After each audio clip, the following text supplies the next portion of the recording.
Many years ago, I ended up buying this gadget here that forces water back into your gray and black system. You can see right now I've pushed back in 38% of the black capacity, 44% of the black capacity. And when the water goes in, it is of course clear. I think at the 50% point I'm going to stop it, and we'll see how much extra stuff comes out, because it was pretty clean with just using the regular flush process, where I put back in water, but that water actually squirts against the float mechanism way up in the top of the tank, and this water is actually emptying or going in to the bottom of the tank. So theoretically, a lot of bottom debris could end up flowing out. We'll bring you along and see if it works. This particular thing, I think, was called a Flush Master or something like that. I'll put on screen what it is, especially if it works good, because you and I are going to discover together how it works. So let's turn this water off that's going in, and let's hope for the best when it comes out.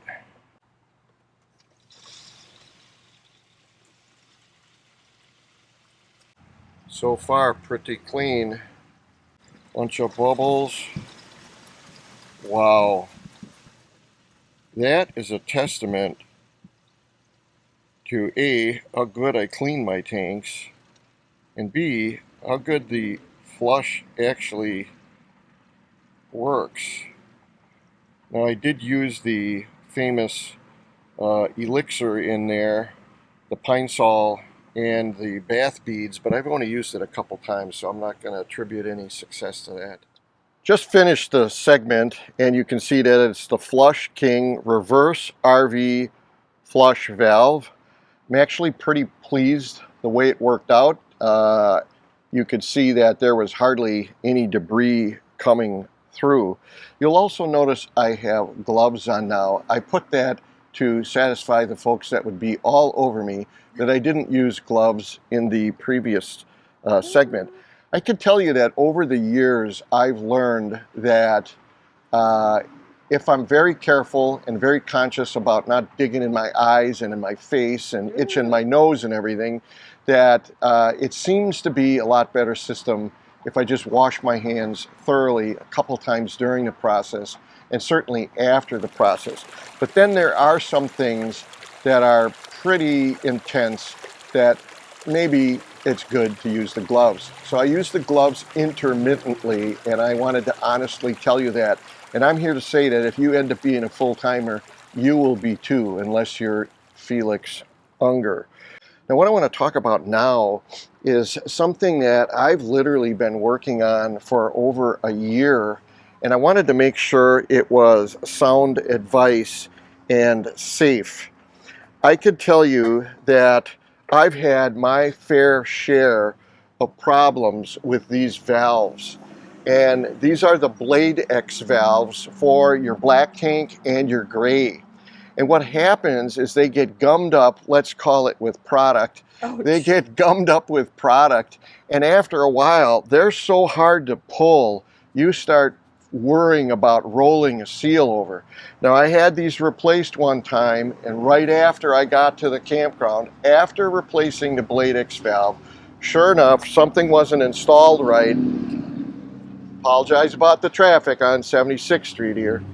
And I pulled this valve, the seal rolled over, and I had all sorts of problems. So I'm kind of sensitive about these things. Now, what I did was, when I had my gray tanks replaced, this was the OEM opening here. And when I had them put in the new tanks, I asked the National Indoor boys, I said, hey, could you move this over so that when I buy this, I can buy it as an assembly, literally from this flange to this flange, and replace the whole shoot and match. And because of some of the tight turns and everything that were in there, it looked like I'd have to move it over again. Well, Dean at National Indoor was a dream to work with. He sawed this hole in, he put that in for me, and now he set me up for success, that when I have to replace this, I can undo this flange and I can undo this flange and I can put the whole shoot and match in. You'll notice I have these goofy giant washers here. One of my failure points was the flange on the outer side that is captive to the RV itself. You break that flange, you've got trouble because it is glued in. Well, you can see that what I have here now is I have the new Chanman design, that no matter what happens to these flanges on either side, because I have a joint here and a pipe I can get at a hardware store, and then the OEM flange that might break, but they might not because I have these washers here. Likewise on this side, the last flange, I have a replacement joint, so I've set myself up for success that no matter what happens here, I'm okay. Well, so now fast forward, I got a brand new setup here, everything's hunky-dory, X number of months go by, and this starts getting gummed up again. And it's like, what the heck, how do other people deal with this? Well, I'm literally laying in bed one day, and I'm thinking, you know what I need is I need some type of a metal wand that I can mysteriously take this pipe off and stick this up in here and spray this valve and spray the Bladex.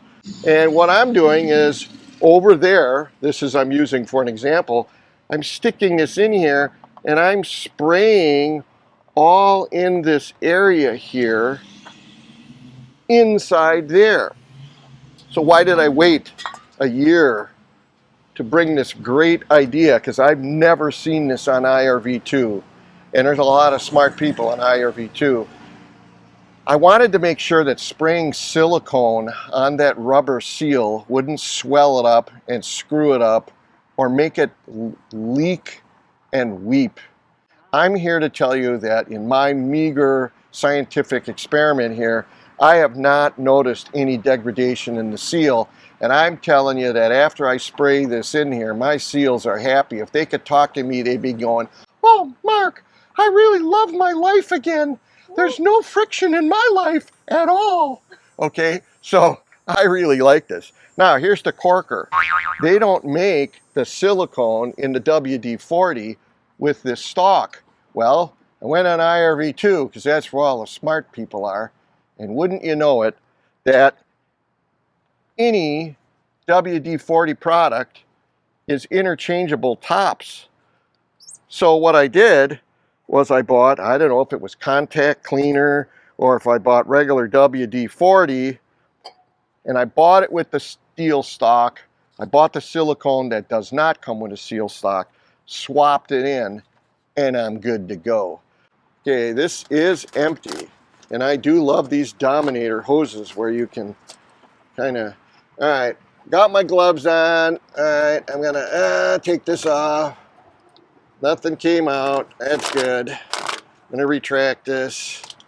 And by the way, these tanks have been flushed a million times, so whatever's drooling out is water. Whether you believe me or not. I'll take this. All right. That's water, going to be water and silicone coming out probably. All right, I'm going to go up in here and I'm going to be spraying that valve. When the blade is there, and I can tell you it's fairly hard. I mean, if you look at my fingers here, I'm forcing it. Steady.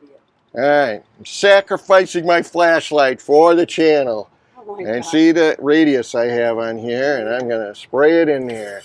And I'm going to spray it like mad all over the place. Oh, man. That was mad. Did you like that one? Okay, let's try this.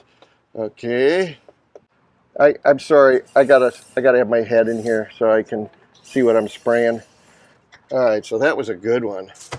Okay, so that one I could see was going, oh yeah, I could see that that one was going where I needed it to go. Big improvement, I'm telling you, Yeah. when you don't want the agony of rolling that seal over. because that was such a bad experience for me. I literally didn't make an episode. That was traumatic. Yeah. What I've done now is I've closed the black and I've opened the gray, and now I'm back feeding to the gray tank. I of course have the exit valve closed so that water can be pressurized in that chamber and push back up into the gray tank. Now that I see that this worked pretty well, I might actually dig out. I have another 90 degree I could put here, and then I could have the hose come down more immediately into my little support tray to get out of here. I don't want to compromise my hose. They're not exactly cheap. While we're waiting for the gray tank to fill up, you can see the sewer hose setup that we had for the 90 some days that we were here. And I effectively had kind of a poor man's J-trap here to keep sewer gases out. As you can tell, we are right next to a roadway, so not much I can do about that. But it turns out pretty good when you can introduce a loop like that, so you can leave your gray open if you dare, and we do dare, because you'd be out here all the time. You can see that when the water goes in, it stays clear. I kind of didn't expect that. I kind of expected a little mix of excitement, so to speak, here. I have my entry point. This is from BlueTech. That's the fittings that come with the BlueTech.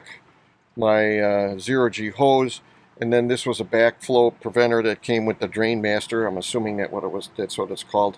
And then here's the valve mechanism they provide. There's actually a kind of a poor man's little debris check valve in here as well. And then your standard blade connector and the 4 bayonet mount there. And then I use the Dominator hoses, which I really recommend. I like how they're pleated, but yet they have some rigidity to them, and you can jam them all together and make them as small as possible. Shut the water off and pull the valve. The Chan Man has got really clean tanks. And if that makes you want to subscribe, we'll take it. Because YouTube recognizes the relevance of YouTube channels only when folks actually subscribe. So until we get to meet you on the road or in a campground someday, come and join us most Sunday mornings for another episode of our journey in miles.